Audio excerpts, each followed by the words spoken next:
ಹೊಸ ಮೈತ್ರಿ ಕಾರ್ಯಕ್ರಮಕ್ಕೆ ಮತ್ತೊಮ್ಮೆ ಸ್ವಾಗತ. ಮಾತಾಡ್ತಾ ಇದ್ವಿ ನಮ್ಮ ಸಿನಿಮಾವನ್ನು ವಿಸ್ತಾರ ಮಾಡೋದು, ಈ ಥರದ ಬ್ರಿಡ್ಜ್ ಸಿನಿಮಾಗಳನ್ನು ರೀಚ್ ಮಾಡೋದು, ಮುಂದೆ ಯಾವ ರೀತಿಯ ಬದಲಾವಣೆ ಆಗಬೇಕು ಅಂತ ನಿಮ್ಗೆ ಅನಿಸುತ್ತೆ? ರೀಸೆಂಟಾಗಿ ಸ್ಟೋರಿ ರೈಟ್ಸು ಹೆಚ್ಚಾಗಿ ಸೇಲ್ ಆಗಿರೋದು ಕನ್ನಡದ್ದು ಬೇರೆ ಲ್ಯಾಂಗ್ವೇಜ್ಗಳಿಗೆ. ಸೊ ಈ ಥರ ನಿಮಗೆ ಕನ್ನಡ ಇದು ಈ ಬ್ರಿಡ್ಜ್ ಸಿನಿಮಾ ಇದೆಲ್ಲ I don't believe in this bridge cinema concept ಅಂತಲೇ ಹೇಳ್ತೀನಿ. ಬಿಕಾಸ್ ಅಲ್ಟಿಮೇಟ್ಲಿ ಈಗ ಮೈತ್ರಿ ಅಂತ ಸಿನಿಮಾ ಬರದೇ ಇದ್ದರೆ ಈಗ ಒಂದು kind of cinema, commercial cinema, mass cinema ಹಂಗೆ ಅಂತೆಲ್ಲ ಹೇಳ್ತಾರೆ. ಓಕೆ, ಮೈತ್ರಿ ಅಂತ ಸಿನಿಮಾ ಇದು ಗಿರಿರಾಜ್ ಸರ್ ತೊಗೊಂಡಿದ್ದಾರೆ ಜವಾಬ್ದಾರಿನ. ಅದರಿಂದ ನಾವು ಹಾಗೆ ಸ್ಟಾರ್ಟ್ ಆಗಬೇಕು, ಬರೋವಂಥ ನೆಕ್ಸ್ಟ್ ಪೀಳಿಗೆನೂ ಸ್ಟಾರ್ಟ್ ಮಾಡ್ಕೋಬೇಕು ಅನ್ನೋದು ಒಂದು ಇದು. ಇವತ್ತೊಂದು 2 ರೀಲ್ ನೋಡ್ತಿದ್ದಂಗೆ ಅವ್ನು ವಾಟ್ಸಪ್ಪಲ್ಲಿ ಕಳಿಸ್ಬಿಡ್ತಾನೆ, ಸೂಪರ್ ಆಗಿದೆ, ಡಬ್ಬ ಥರ ಇದೆ. ಸೊ ನಿಮಗೆ ಸಿನಿಮಾ ಎವ್ರಿ 15 ಮಿನಿಟ್ಸ್ ಒಂದು ಅಪ್ಡೇಟ್ ಹೋಗ್ತಿರುತ್ತೆ. ಮೈತ್ರಿ ಜನಗಳೇ ಕಳಿಸ್ತಾ ಇರೋದು ಹೊರಗಡೆ. ಸೊ ನಾವು ಆ ಥರದೊಂದು ಡೆವಲಪ್ಮೆಂಟು. ಬಡ್ಜೆಟ್ ವಿಷಯ ಬಂದರೆ ಅಲ್ಟಿಮೇಟ್ ಸಿನಿಮಾ ರಿಲೀಸ್ ಆಗೋವರೆಗೂ ಮಾತ್ರ ಅದೊಂದು ಆರ್ಟ್, ಆದಮೇಲೆ it's A trade again. So equally ಅದೊಂದು ಬಿಸ್ನೆಸ್ ಗಮನ ವಹಿಸಲೇಬೇಕು ನಾವು. ಬಟ್ ವಾಪಸ್ ಬಂದಷ್ಟು ಇವಾಗ ಮೈತ್ರಿ ದೊಡ್ಡ ಲಾಭ ಆಗಿದೆ. ತೆಲುಗಲ್ಲಿ ನಾಗಾರ್ಜುನ ಮಾಡ್ತಿದ್ದಾರೆ. ಪ್ರತಿಯೊಬ್ಬ ನಿರ್ಮಾಪಕನೂ ಕ್ಯಾಲ್ಕುಲೇಟಿವ್ ಆಗಿ ಇರ್ತಾರೆ. ಅಂಥದ್ರಲ್ಲಿ ಮೈತ್ರಿ ಅಂತ ಸಿನಿಮಾ ಏನಕ್ಕೆ ಸ್ಪೆಷಲ್ ಆಗುತ್ತೆ ಅಂದರೆ, ನನಗೆ ಇನ್ನೂ ತಂದು ಡೌಟ್ ಇರೋದು, ನನ್ನ ಜಟ್ಟ ಅಂತ ಮೈತ್ರಿ ಕಾಸು ಹಾಕ್ಬೇಕಾದ್ರೆ ನಮ್ಮ ಪ್ರೊಡ್ಯೂಸರ್ ಏನು ಕ್ಯಾಲ್ಕುಲೇಷನ್ ಇತ್ತು? ಪ್ರೆಸಿಡೆನ್ಸೇ ಇಲ್ವಲ್ಲ.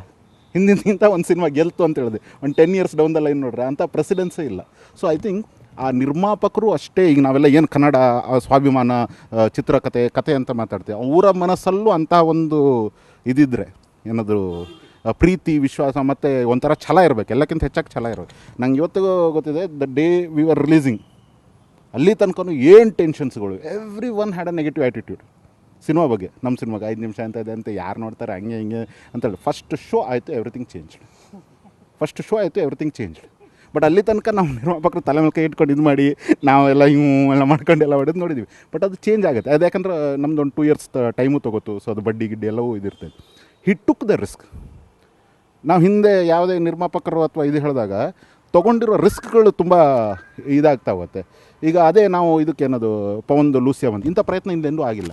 ಧೈರ್ಯ ಹೆಂಗೆ ಬರುತ್ತೆ? ಅದು ನಂಗೆ ಅಪ್ಪು ಸರ್ ಯಾವಲ್ಲ ಸಿಕ್ಕಿದಾಗ ಹೇಳ್ತಿದ್ರು, ಅದು ಚಿಕ್ಕದಾಗಿ ಶುರುವಾಗಿದ್ದು Maithri, but Kumar made it big ಅಂತ. ಸೊ ಅದು ಅವರ ಒಂದು ಕಾನ್ಫಿಡೆನ್ಸು, ಡೈರೆಕ್ಟರ್ ಕಾನ್ಫಿಡೆನ್ಸು. ಸೊ ಅಷ್ಟೇ, ಅದು ನಾನು ಹೇಳ್ದಂಗೆ ಈ 3 ಕಂಟೆಕ್ಸ್ಟ್ಗಳು ಇದಾಗಬೇಕಾಗತ್ತೆ.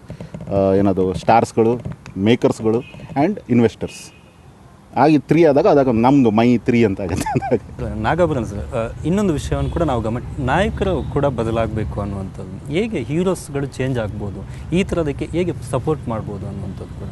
ಇತಿಹಾಸವನ್ನು ಮರುಕಳಿಸುವಂತಹ ಕೆಲಸಗಳಿವು. ಇತಿಹಾಸದಲ್ಲಿ ಅದು ಆಗಿದೆ. ಅಣ್ಣಾವರು ಮಾಡಿದಷ್ಟು ಬೇರೆ ಬೇರೆ ನಿರ್ದೇಶಕರ ಬೇರೆ ಬೇರೆ ಕಥೆಗಳ ಬೇರೆ ಬೇರೆ ಪ್ರಯೋಗಗಳನ್ನು ಭಾಳ ಜನ ಮಾಡಲೇ ಇಲ್ಲ. ಸುಮ್ಮನೆ ಅದನ್ನು ರೆಫರೆನ್ಸಲ್ಲಿ ಇಟ್ಕೊಳ್ಳಿ, ಆವಾಗ ಆಟೋಮೆಟಿಕ್ಲಿ ಗೊತ್ತಾಗುತ್ತೆ. ನಮ್ಮ ಇಡೀ ಇತಿಹಾಸ ಬರೀಬೇಕಾದ್ರೆ ಅಣ್ಣಾವರು ಇರುವವರೆಗಿನ ಇತಿಹಾಸ, ಅಣ್ಣಾವರ ನಂತರದ ಇತಿಹಾಸ ಅಂತ ಎರಡನ್ನು ಟಕ್ಕಂತ ಹೇಳ್ಬಿಡ್ಬೋದು. ಈಗ ಮರಿ ಅಣ್ಣ ಶುರು ಮಾಡಿದ್ದಾನೆ, ಈಗ ಅದನ್ನು ಅಂದರೆ ಪುನೀತ್ ಶುರು ಮಾಡಿದ್ದಾನೆ. ಒಟ್ಟಿನಲ್ಲಿ ಒಬ್ಬರು ಯಾರೋ ಆ ರೀತಿಯ ಯೋಚನೆಗಳಿಗೆ ತಮ್ಮನ್ನು ತಾವು ತೊಡಗಿಸ್ಕೋಬೇಕಾಗತ್ತೆ. ಅದು ಒಬ್ಬರಿಂದ ಆಗೋಲ್ಲ, ಇಬ್ಬರಿಂದ ಆಗೋಲ್ಲ.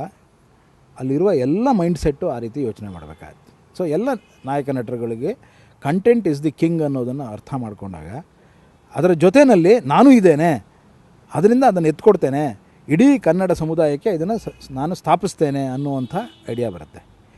ಏನಾಗ್ತಾ ಇದೆ ಅಂದರೆ, ಕೆಲವು ಸಲ ರೀಮೇಕ್ಗಳ ಒತ್ತಡಗಳು ಜಾಸ್ತಿ ಇದ್ದಾಗ ಒಂದು ರೀತಿ ಒಳಗೆ ಅಪನಂಬಿಕೆಗಳು ಶುರುವಾಗ್ತದೆ. ಯಾಕೆಂದರೆ ಅವ್ರದ್ದು ಸಕ್ಸಸ್ ಆಗಿದೆ, ನಮ್ಮದಾಗುತ್ತೋ ಇಲ್ವೋ, ಈ ಅಪನಂಬಿಕೆಗಳ ಜೊತೆಯಲ್ಲಿ ಕೆಲಸ ಮಾಡುವಾಗ ಸ್ವಲ್ಪ ಹಿಂದೆ ಹೊಡಿತಾರೆ. ಈ ಅಪನಂಬಿಕೆಗಳೇ ಇಲ್ಲದ ಹಾಗೆ ಯಾಕೆ ಮಾಡೋಕ್ಕಾಗಲ್ಲ? ಅದನ್ನು ಇದು ಪ್ರೂವ್ ಮಾಡ್ತಾಯಿದೆ. ಇಲ್ಲಿ ಪ್ರೂವ್ ಮಾಡ್ತಿರೋರೆಲ್ಲರೂ ಆ ರೀತಿಯಲ್ಲಿ ನಮಗೆ ಅನಿಸಿದ ಕಥೆಯನ್ನು, ನಮ್ಮ ಒಳಗಿನ ನಮ್ಮ ದನಿಯನ್ನು ನಾವು ಇಲ್ಲಿ ಒಳಗಡೆ ಇಡ್ತಾ ಇದ್ದೇವೆ. ಒಳ್ಳೆಯ ಸಿನಿಮಾ ಅಂದರೆ ಏನು, ಕೆಟ್ಟ ಸಿನಿಮಾ ಅಂದ್ರೇನು ನಮಗೆ ಯಾರಿಗೂ ಗೊತ್ತಾಗಲ್ಲ. ನಾವು ಸಿನಿಮಾ ಮಾಡ್ತಿರ್ತೀವಿ, ಪ್ರೇಕ್ಷಕ ಹೇಳ್ತಿರ್ತಾನೆ ಅಲ್ಲೇ ಅಷ್ಟೇ ಇದು ಅಂತ ಅವನು ಹೇಳ್ತಿರ್ತಾನೆ. 2ನೇ ಶೋ, ಅದು 2ನೇ ರೀಲು, 2ನೇ ಶೋನೂ ಅಲ್ಲ, 2ನೇ ರೀಲ್ಗೆ ಅವನು ಅಲ್ಲಿಂದ ಮೆಸೇಜ್ ಮಾಡ್ತಾ ಇದ್ದಾನೆ ಇವತ್ತು. ಸೊ ಅಂತಹ ಫಾಸ್ಟ್ನೆಸ್ ಇರುವಾಗ ನಾವು ಒಳ್ಳೆಯ ಸಿನಿಮಾವನ್ನು ಮೊದಲು 100 ದಿವಸದ ಪೋಸ್ಟ್ ಹಾಕೋತಿದ್ವಲ್ಲ, ಈ 100 ದಿನದ ಪೋಸ್ಟ್ ಹಾಕೋತಾ ಇದ್ದೀವಲ್ಲ, 5 ದಿನ 10 ದಿನದ ಹಾಕೋತಾ ಇದ್ದೀವಲ್ಲ, ಇದನ್ನು ಮೀರಿದಂತಹ ರೀಚ್ಗೆ ನಾವು ಆ ಮನೋಭಾವವನ್ನು ಸೆಟ್ ಮಾಡಬೇಕು. ಈಗೇನು ಸಿನಿಮಾಗಳನ್ನ ಮಾಡ್ತಾಯಿದ್ದೀವಿ, ಬ್ರಿಡ್ಜ್ ಸಿನಿಮಾ ಅಂತ ಹೇಳಿದ್ರಲ್ವ, ಬ್ರಿಡ್ಜ್ ಅನ್ನೋದು ಬಿಟ್ಟಾಕಿ ಸಿನಿಮಾಗೆ ಏನು ಶೀರ್ಷಿಕೆನೇ ಕೊಡಬೇಡಿ. ಒಳ್ಳೆ ಸಿನಿಮಾ, ಕೆಟ್ಟ ಸಿನಿಮಾ, ಕೆಟ್ಟದಾಗಿತ್ತಾ, ನಂಗೆ ಕೆಟ್ಟದಾಗಿತ್ತಪ್ಪ, ಚೆನ್ನಾಗಿತ್ತಾ, ಬೊಂಬಾಟಮ್ಮ ಅಂತ ಹೇಳ್ತಾರಲ್ವ, ಅಷ್ಟು ಸಾಕು ನಮಗೆ, ಅದಕ್ಕಿಂತ ಇನ್ನೇನು ಬೇಕು ನಮಗೆ. ಚೇತನ್, ಫಾಸ್ಟ್ ಎಲ್ಲವೂ ಕೂಡ ಫಾಸ್ಟ್ ಆಗಬೇಕು, ಯೂತ್ಸ್ ಅದನ್ನೇ ಹೆಚ್ಚಾಗಿ ಆಲೋಚನೆ ಮಾಡ್ತಾರೆ ಅಂತ. ನೀವು ಯೂತ್ ಆಗಿರೋದ್ರಿಂದ ಹಿಂಗೆ ಫಾಸ್ಟಾಗಿ ರೀಚ್ ಆಗ್ಬೋದು? ಒಬ್ಬ ಕನ್ನಡದ ಒಬ್ಬ ಹೀರೋಗೆ ಒಂದು 40ರಿಂದ 50 ಬೇರೆ ಭಾಷೆ ಎಲ್ಲ ಭಾಷೆಯ ನಾಯಕರ ಜೊತೆ ಹೋರಾಟ ಮಾಡೋದಿದೆ. ಅದನ್ನೇ ಈ ಸಂದರ್ಭದಲ್ಲಿ ನನಗೊಂದು ಇನ್ಸಿಡೆಂಟ್ ನೆನಪಾಗುತ್ತೆ. ಒಬ್ಬರು ರಿಮೇಕ್ ರೈಟ್ ತೊಗೊಬೇಕು ಬನ್ನಿ ಅಂತ ನಾನು ಸಹಾಯಕ ನಿರ್ದೇಶಕ ಆಗಿದ್ದಾಗ ಒಂದು ಕಡೆ ಕರ್ಕೊಂಡು ಹೋದರು. ಎಲ್ಲಾದ ನಂತರ ಒಬ್ಬರು ತುಂಬ ಹಿರಿಯ ವ್ಯಕ್ತಿ ಒಂದು ಮಾತು ಹೇಳಿದ್ರು, ಆ್ಯಕ್ಚುಲಿ ತಪ್ಪು ತಿಳ್ಕೊಂಬೇಡಿ, ನಿಮ್ಮ ಭಾಷೆಗೆ ಜಾಸ್ತಿ ಜ್ಞಾನಪೀಠ ಪ್ರಶಸ್ತಿ ಸಿಕ್ಕಿದೆ ಅಂತ. ನಂಗೆ ಅಳು ಬಂದ್ಬಿಡ್ತು ಆ ಸಂದರ್ಭದಲ್ಲಿ. ಅಂದರೆ ಆ ವ್ಯಕ್ತಿ ಒಂದು 3 ಜನ್ರೇಷನ್ನ ನೋಡಿರೋ ಅಂಥ ವ್ಯಕ್ತಿ. ಅವತ್ತಿನ ದಿನಕ್ಕೆ ಅನಿಸಿದ್ದೇನೆಂದರೆ, ಈಗ ಇವರೆಲ್ಲ ನಮ್ಮ ಪಿತಾಮಹರು ಅಂತಂದರೆ, ಈಗ ಒಬ್ಬ ವ್ಯಕ್ತಿಗೆ ಹೇಳ್ಬೇಕಂದ್ರೆ ನಿಮ್ಮ ತಾತನ ಮರ್ಯಾದೆ ಉಳಿಸ್ಕೊಂಡು ಹೋಗು, ನಿಮ್ಮ ಅಪ್ಪನ ಮರ್ಯಾದೆ ಉಳಿಸ್ಕೊಂಡು ಹೋಗು ಅಂತಾರೆ. ಹಂಗೆ ನಾವು ಡೈರೆಕ್ಟರ್ಸು ನಮ್ಮ ಹಿಂದಿನವ್ರು ಕಟ್ಕೊಟ್ಟಿರೋ ಅಂಥ ಮರ್ಯಾದೆ ಉಳಿಸ್ಕೊಂಡು ಹೋಗೋದಿದೆ ನಮ್ಮ ಭಾಷೆದು. ನಿಜವಾಗ್ಲೂ ಆವತ್ತಿನ ದಿನ ಇನ್ನೂ ನೆನೆಸ್ಕೊಂಡ್ರೆ ಒಂದು ಥರ ವೈಬ್ರೇಟ್ ಆಗುತ್ತೆ. ನೀವು ಹೇಳಿದಾಗೆ ಸಿಕ್ಕಾಪಟ್ಟೆ ಫಾಸ್ಟ್ ಇದೆ ಎಲ್ಲ. ಪ್ರತಿಯೊಂದು ಇವಾಗ ಒಂದು ಸೀನ್ ಹೇಳ್ಬೇಕಾದ್ರೂ ಇದು ಯಾವುದೋ ಸಿನಿಮಾದಲ್ಲಿ ಬಂದಿತ್ತು ಅಂತ ಗೆಸ್ ಮಾಡ್ಬಿಡ್ತಾರೆ. ಆಡಿಯನ್ ಅಷ್ಟು ಬುದ್ಧಿವಂತರಾಗಿದ್ದಾರೆ. ಇವತ್ತಿನ ದಿನ ನಮ್ಮ ಇಂಡಸ್ಟ್ರಿದು ಅಂದರೆ ಹಿರಿಕರೆಲ್ಲ ಏನು ಮಾಡಿದ್ದಾರೆ, ಅದ್ರ ಜೊತೆಗೆ ನಾವು ಹೊಸದಾಗಿ ಏನು ನಮ್ಮ ಜನ್ರೇಷನ್ಗೆ ಏನು ಹೇಳ್ತೀವಿ, ನಮ್ಮ ಕನ್ನಡದ ಸಿನಿಮಾಗಳನ್ನ ಬೇರೆ ಭಾಷೆ ಸಿನಿಮಾಗಳು ಅವ್ರುಗಳು ಕೂಡ ಇನ್ಸ್ಪೈರ್ ಆಗಂಗೆ ನಾವು ಎಷ್ಟರ ಮಟ್ಟಿಗೆ ಸಿನಿಮಾಗಳನ್ನ ಮಾಡ್ತೀವಿ ಅನ್ನೋದು ತುಂಬಾ ಕೌಂಟ್ ಆಗುತ್ತೆ. ಆ್ಯಕ್ಚುಲಿ ಹಂಗೆ ತೊಗೊಳ್ಳೋದಾದರೆ ಇವರೆಲ್ಲರ ಸಿನಿಮಾಗಳು ಕೂಡ ಒಂದೊಂದು ಕಾದಂಬರಿನೇ. ಸಾಕಷ್ಟು ವಿಚಾರಗಳನ್ನು ಚರ್ಚೆ ಮಾಡಿದ್ವಿ ಹೊಸ ಮೈತ್ರಿಯಲ್ಲಿ. ಈ ಆಲೋಚನೆ ಯೋಜನೆ ಆಗಲಿ, ನಮ್ಮ ಸಿನಿಮಾ ರಂಗ ಇನ್ನಷ್ಟು ಸಮೃದ್ಧವಾಗಲಿ ಅನ್ನೋದು ಕೂಡ ನಮ್ಮ ಹಾರೈಕೆ. ಇಷ್ಟೊತ್ತು ನಮ್ಮ ಜೊತೆ ಕಾರ್ಯಕ್ರಮದಲ್ಲಿ ಭಾಗವಹಿಸಿದ್ದಕ್ಕೆ ಎಲ್ರಿಗೂ ಕೂಡ ಧನ್ಯವಾದಗಳು. ಒಂದು ಹೊಸ ಟೀಮನ್ನು ಹುಟ್ಟು ಹಾಕಿದ್ದೀರಿ, ಅದಕ್ಕೆ ನಿಮಗೆ ಧನ್ಯವಾದ.